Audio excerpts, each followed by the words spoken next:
Hello everyone. I would like to welcome you all to the 8th module of the MOOC course on creative writing. The name of the module is Writing for Media, where we shall be discussing about the varied aspects of media.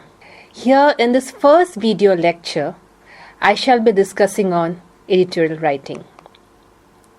And towards the end of this video, you will be able to define editorial writing, outline the purpose of editorial writing, identify the different types of editorials, explain the different characteristics of a good editorial, the structure of an editorial, the tips for writing effective editorial, and finally, you will be able to learn some of the common mistakes which are to be avoided while writing an editorial. Now, editorial writing is a form of opinion writing, typically published in newspapers, magazines, or online platforms. It presents a viewpoint on current issues, policies, or social topics, aiming to persuade, inform, or provoke discussion among the readers.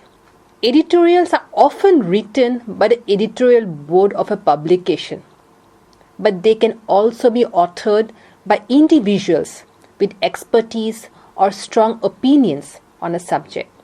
Now let us try to look at some of the key elements of editorial writing.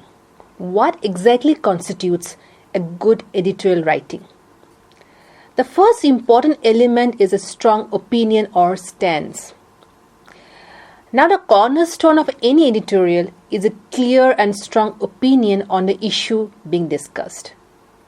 So the writer does not simply present the facts, but makes a definitive statement about how they feel regarding the issue at hand. The second important element that we can look into is evidence and support. An effective editorial must support its opinions with credible evidence. And this evidence can include facts, statistics, expert opinions, case studies, or historical examples. Evidence lends credibility to the argument, and it helps the editorial move beyond mere personal opinion to well-informed position. The third important element is the usage of persuasive language. Editorial writing is inherently persuasive. Writers, they use various rhetorical strategies to make their argument compelling and convince the readers to adopt their point of view. And persuasive language is very much important in convincing the audience to agree with the opinion that is presented or to take action on the issue at hand. Now, the fourth important element we can look into is counter-arguments. A well-rounded editorial does not ignore opposing views, but it actually actively engages with them. And addressing and refuting the counter-arguments, it strengthens the editorial's position, showing the writer's ability to critically evaluate different perspectives and reinforcing the validity of their stance. The fifth important element is call to action. A key characteristic of many editorials is a call to action. Editorials are often written with the purpose of inspiring readers to take action, whether it's contacting lawmakers, voting in elections, or changing their personal behavior. And a call to action is a writer's way of translating their opinion into concrete steps. Now let us come to the purpose of editorial writing. What is the need of an editorial writing? Why editorial writing is very much pertinent these days. Now, editorial writing, as we all know, it plays a pivotal role in journalism, as it not only informs and educates the public, but also shapes the opinions and encourages action on important issues. Through a combination of facts, opinions, and persuasive language, editorials serve to influence the public perception and foster discussion, helping the readers navigate complex social, political, and economic topics. That is why there is a need of an editorial writing. So, editorial writing, it plays a very important role not only in the field of journalism but in other fields as well. Let us try to look at some of the key functions that actually define the purpose of editorial writing. The first we have is inform and explain. Now, editorials are an essential tool for providing clarity and context on complex topics. One of the primary functions is to inform the people by breaking down complicated issues, policies, and events, making them more accessible and understandable. Then we have the second important reason why editorial is necessary is it persuades and it influences. At its very core, editorial writing is about persuasion.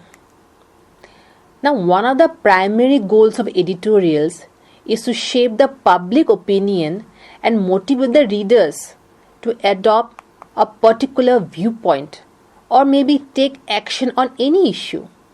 Editorials often address contentious topics, presenting an argument for or against a particular stance.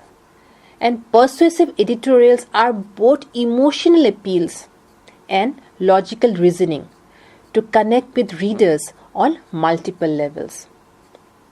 Suppose, for example, there is a persuasive editorial on climate change. So, on this particular topic, this might present the data on rising temperatures and the impact of environmental degradation, arguing that urgent action is needed to prevent catastrophic outcomes. And this may appeal to the reader's sense of responsibility for the planet's future and persuade them to support green policies. The third important purpose of an editorial is either to criticize or to praise. Editorials also serve the important function of highlighting positive achievements or criticizing actions, policies, or events that may have negative consequences. And this type of editorial fosters accountability, it celebrates success, and sparks discussions on different areas of improvement. Now, editorials often critique the individuals, organizations, or other governmental bodies whose actions may harm public welfare or contradict societal values. And by offering constructive criticism, editorials can hold power to account and push for better policies or changes in behavior. Now, editorials can also acknowledge and celebrate positive contributions, such as exceptional leadership, groundbreaking discoveries, or community initiatives. Praising the individuals or organizations, it helps to recognize achievements and encourages others to follow suit. Suppose, for example, a critical editorial may discuss the detrimental effects of a specific policy, such as tax cuts for a wealthy, highlighting its negative impact on income equality. Now, conversely, a praise editorial might commend a local non-profit for its effective work in reducing homelessness. Then the fourth important purpose of an editorial, or why we need to have an editorial, is to provoke discussion and debate. One of the most valuable functions of editorial writing is its ability to provoke discussion and encourage debate among the readers. By presenting strong opinions and tackling controversial subjects, editorials create a space for public conversation about important issues. Now, editorials often present perspectives that challenge a reader's current beliefs or assumptions, prompting them to think more deeply about the issue at hand. there are some editorials which also invites the readers to participate in conversations, whether through letters to the editor, either through other social media comments, or maybe through community discussions.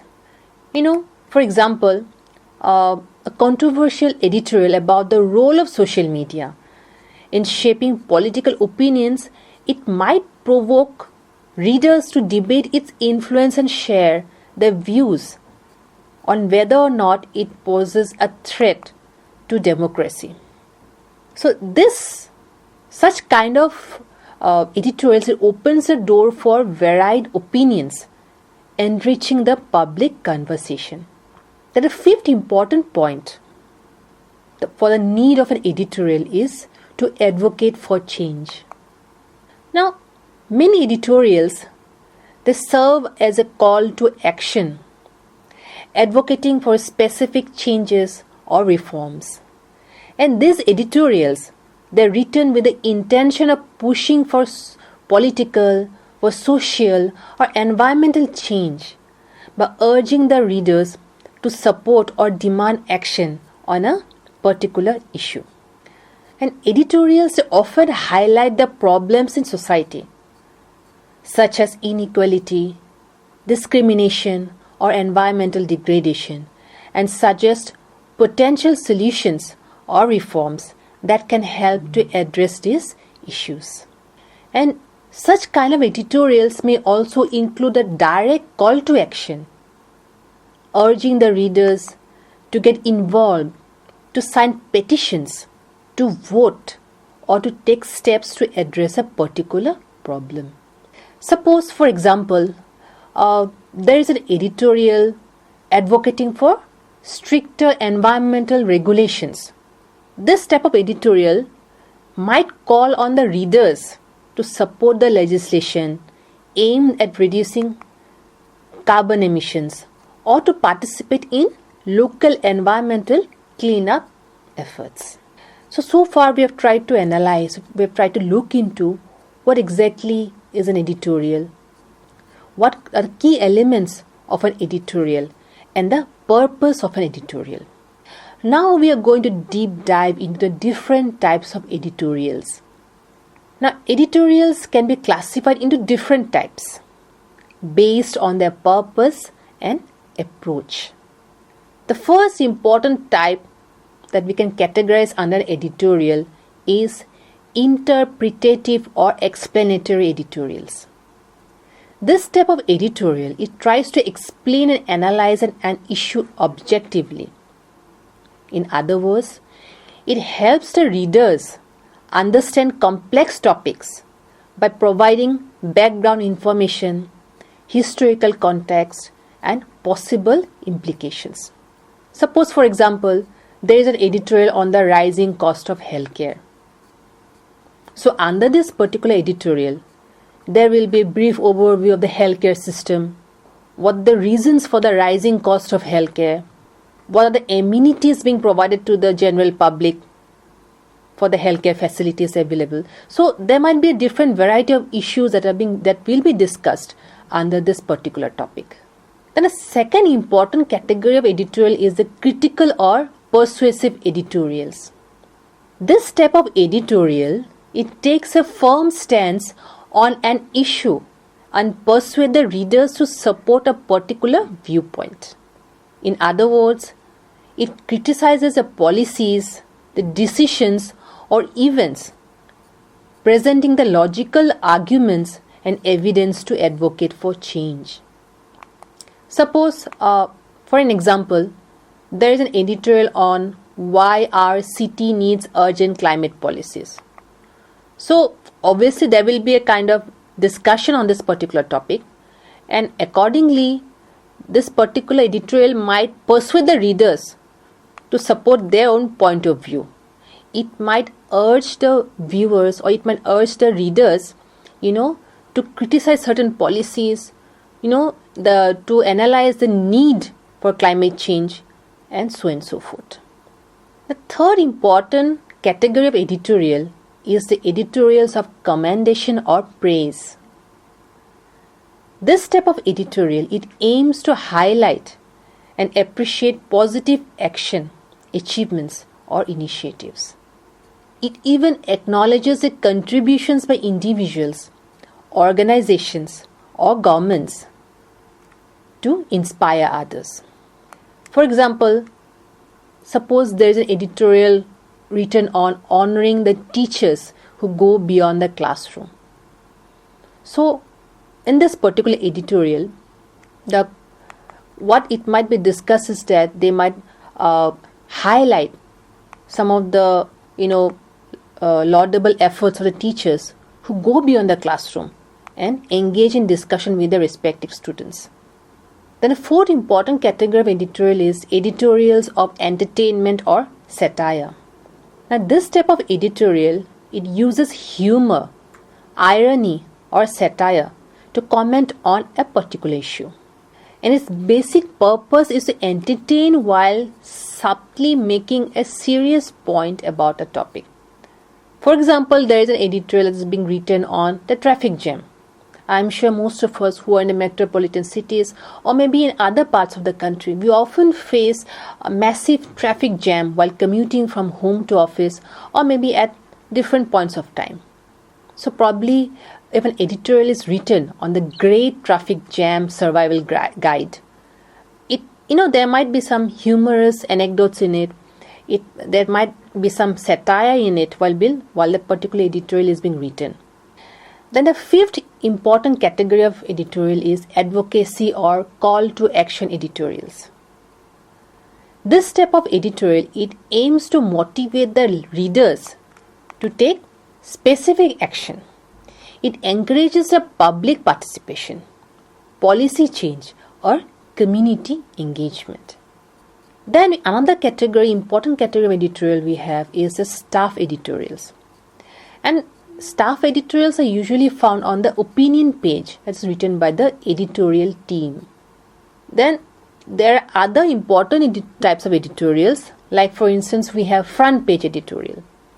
That is also written by the editor-in-chief or the owner, and it's published on the first page. It's typically during the major crisis and all that is being published. Then another important category of editorial we have is a signed editorial. The signed editorial, it carries the author's name, often to highlight the importance of the viewpoint. The name of the author is being highlighted. And in another category of editorial, that is the unsigned editorial. From the name itself, we can make out that this type of editorial represents the newspaper's collective stance. Each type of editorial, as we have discussed so far, it serves a different purpose, but they all aim to engage the readers and influence their opinions. Ultimately, editorial writing is a vital part of the journalistic process, contributing to public discourse, influencing decision making, and promoting an engaged and informed society. Now, let us try to analyze the important characteristics of a good editorial. What sets a good editorial apart from the other editorials? A well-crafted editorial is a powerful tool for conveying opinions, shaping public perception, and prompting action. Whether advocating for a cause, addressing a social issue, or offering a critique, a good editorial should meet several key criteria that ensures it is both effective and impactful. So let us try to kind of analyze some of the important characteristics that actually define a strong editorial. The first important characteristic is that it should have a clear and strong opinion. A good editorial does not present a vague or neutral viewpoint. It takes a definitive stance on the issue at hand, clearly stating what the writer believes and why.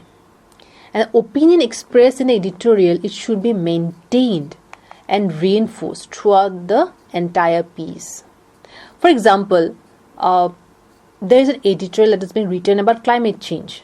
Okay, so in this editorial, this might start with a clear statement like probably immediate action is necessary to combat the growing environmental crisis.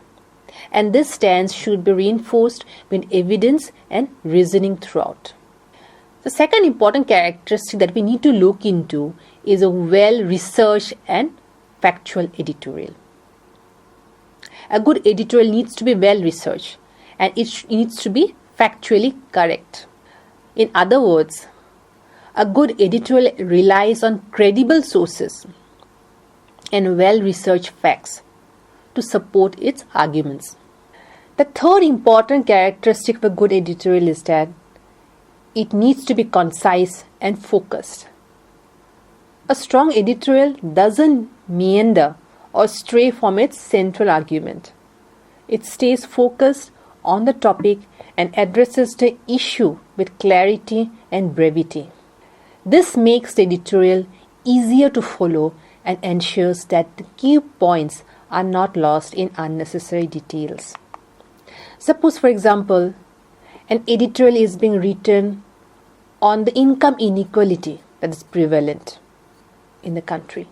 In this editorial, the discussion is on the income inequality, and while going to the discussion, it might focus specifically on the causes, on the effects, and the proposed solutions, avoiding unnecessary diversions into unrelated economic topics. Fourth important characteristic of a good editorial is that it should be persuasive and engaging. A good editorial, it uses persuasive language to make a compelling case for the writer's point of view. It incorporates rhetorical devices such as ethos, pathos, and logos to appeal to the audience on multiple levels. So the editorial, it should be engaging enough to hold the reader's attention, and it should make use of interesting facts, powerful language, and thought-provoking questions to keep the reader invested. For example, in a persuasive editorial about environmental conservation, the writer may evoke emotions by telling stories of communities being affected by pollution while also presenting hard-hitting data on the benefits of conservation efforts. The fifth important characteristic of a good editorial that we need to look into is that it should be balanced and fair. A good editorial recognizes that there are multiple perspectives on most issues. It acknowledges opposing viewpoints and engages with them directly, offering counter-arguments and addressing potential weaknesses in the alternative views. And while most editorials are inherently opinionated, they should strive for fairness by avoiding personal attacks or unwarranted bias. For example, again, in an editorial on the healthcare reforms, the writer might recognize the challenges and potential concerns posed by the opponents of the reform, such as increased cost, before presenting counter-arguments and justifications for the proposed changes. Now, why we are emphasizing so much on having a balanced editorial? Because by having a balanced editorial, it helps to maintain credibility and helps the readers engage with the issue in a more nuanced way. The sixth important characteristic of a good editorial is that it should encourage the readers to take action, whether that's by supporting a policy change, engaging in activism, or simply rethinking their position on an issue. And a strong editorial often ends with a call to action that urges the audience to do something concrete. And a conclusion of a good editorial, it should leave the readers with a sense of urgency or a clear understanding of what they can do next. Let us try to understand the structure of a well-written editorial. So far we have gone into the deeper understanding of what is an editorial, the purpose of a good editorial, the specific characteristics of a good editorial. Now we are going into the structure of a well-written editorial. What the important points we should look into while forming or while writing a good editorial. Now, a well-structured editorial is crucial for presenting a clear, coherent and persuasive argument. Its structure, it helps guide the reader through the argument, providing the necessary information and evidence to support the writer's viewpoint. And a strong editorial typically follows a logical flow, consisting of an introduction, then we have the background or the context, then there will be the body, and finally the conclusion, with each section playing a specific role in engaging the reader and advancing the argument.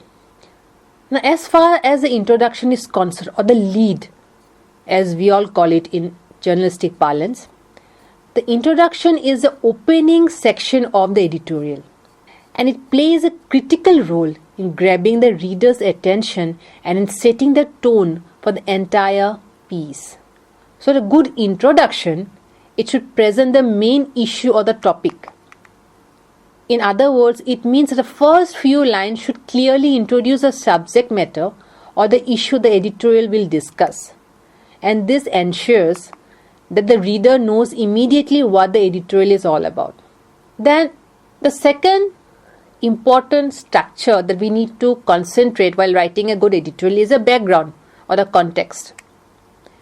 Now, once the issue has been introduced, the editorial should provide the necessary context to help the readers understand why the topic matters.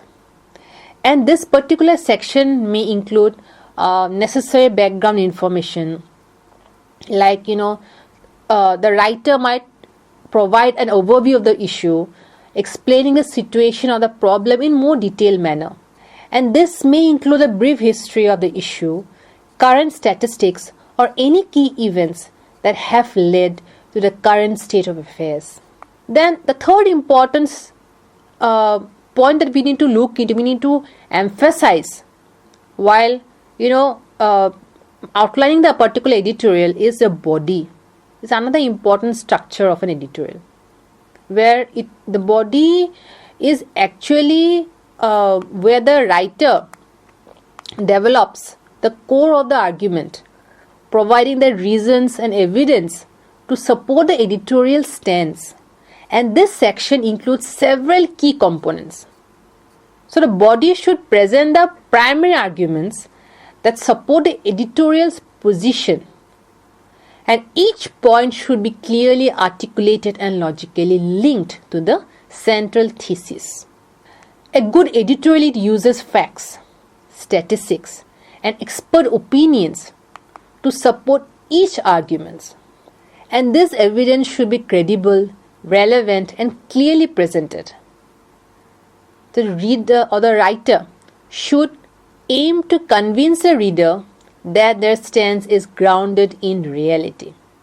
Then the fourth important point that one needs to look into while framing a particular editorial or by outlining the structure of an editorial is the conclusion or the call to action part. The conclusion wraps up the editorial by summarizing the key points and offering a call to action. And this section, it should summarize the editorial's main points. Then it also should reinforce the importance of the issue. Okay, the writer should remind the reader why this issue matters and emphasize the urgency or significance of addressing it. Now, finally, we have come towards the last end of this particular video lecture.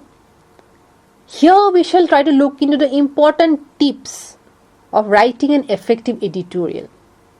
First important tip is that first important step one needs to keep in mind while writing an effective editorial is to choose a relevant and timely topic.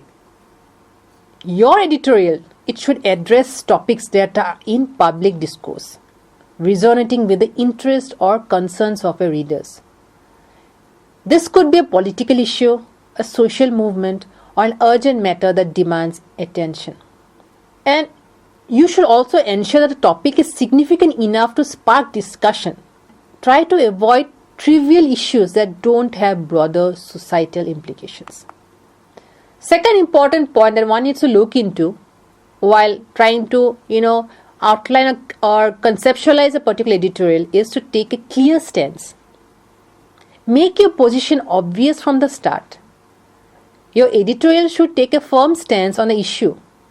Be very clear-cut and direct about your viewpoint early into your piece so that your readers understand where you stand. For example, like if you are writing about the importance of protecting the wildlife, don't hedge your opinion. Try to state your belief that stronger conservation laws are needed.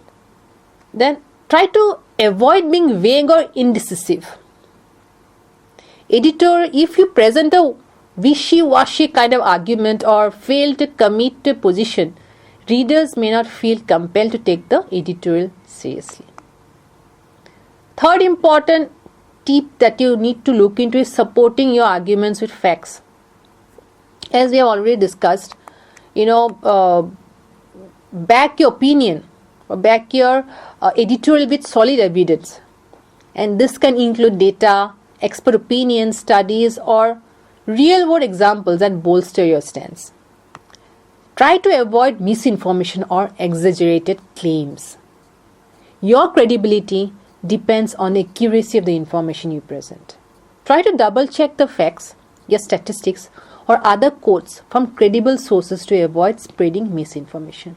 Fourth important point that you need to keep in mind while writing an editorial is using persuasive and engaging language. A strong editorial uses a combination of logos, pathos, and ethos to persuade the audience. Try to use strong but very respectful language. And it's important to be assertive, no doubt.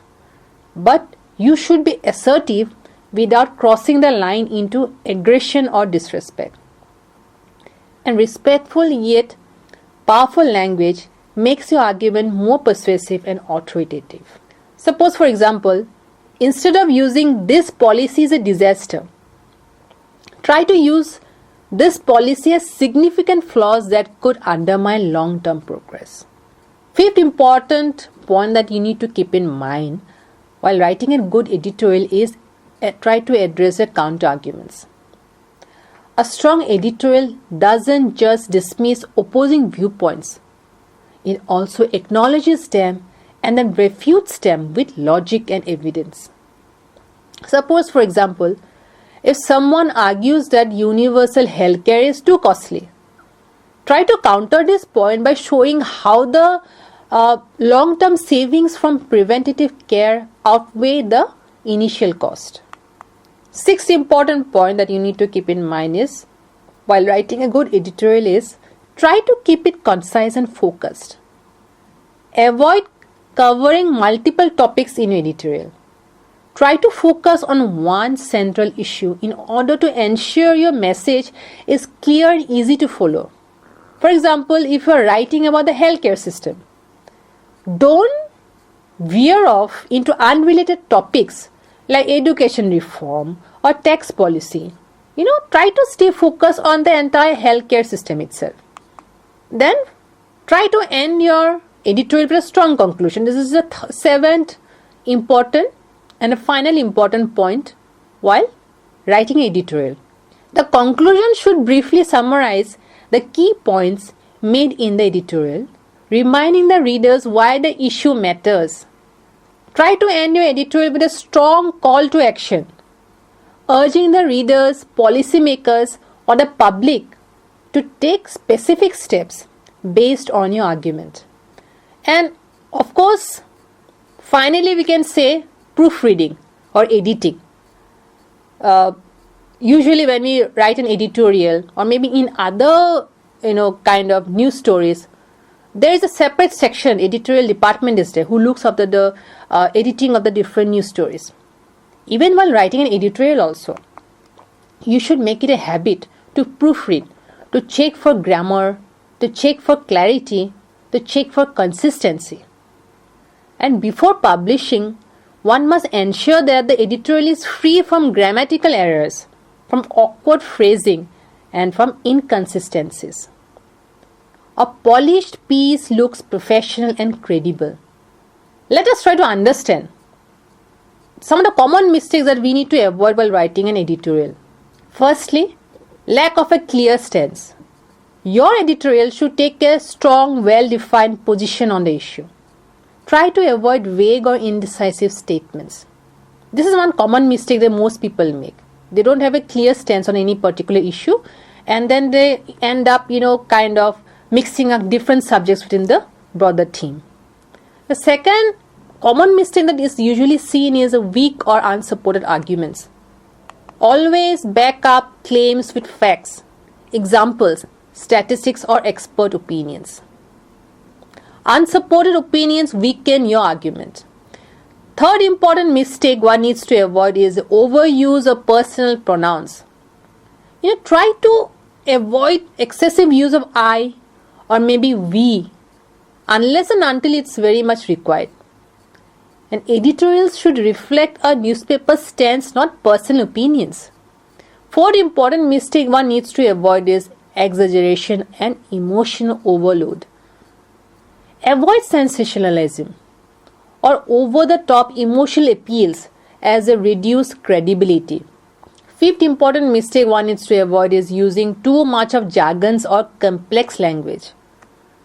No one has time to read line by line, try to decipher different words you have used in editorial. So, your editorial should be accessible to a general audience. Use clear-cut, simple and concise language. Sixth important mistake one needs to avoid is ignoring the opposing views. A strong editorial acknowledges counter-arguments and refutes them logically. Then, of course, editorials should also be concise. As already talked about, one needs to avoid unnecessary details or lengthy explanations. Then, of course, another very common mistake that is usually seen in an editorial as such is poor grammar, usage of poor grammar and other typos which actually harm the credibility. So always try to proofread and edit an editorial before publishing it. Lastly, failure to offer a solution. Don't just criticize. Try to offer practical solutions or recommendations. So avoiding these common mistakes will help in crafting a compelling, well-reasoned and persuasive editorial. By taking a clear stance, supporting arguments with credible evidence, maintaining an objective tone and proposing practical solutions, editorial writers can engage the audience and effectively contribute to public discourse. So in this particular video, we have tried to analyze the meaning of an editorial, the purpose of editorial writing, the different types of editorial, the different characteristics of a good editorial, the structure of an editorial, some of the important tips that one needs to keep in mind while writing an effective editorial, and finally some of the common mistakes that one needs to avoid while writing a good editorial. So with this, we have come towards the end of this video on editorial writing. Thank you.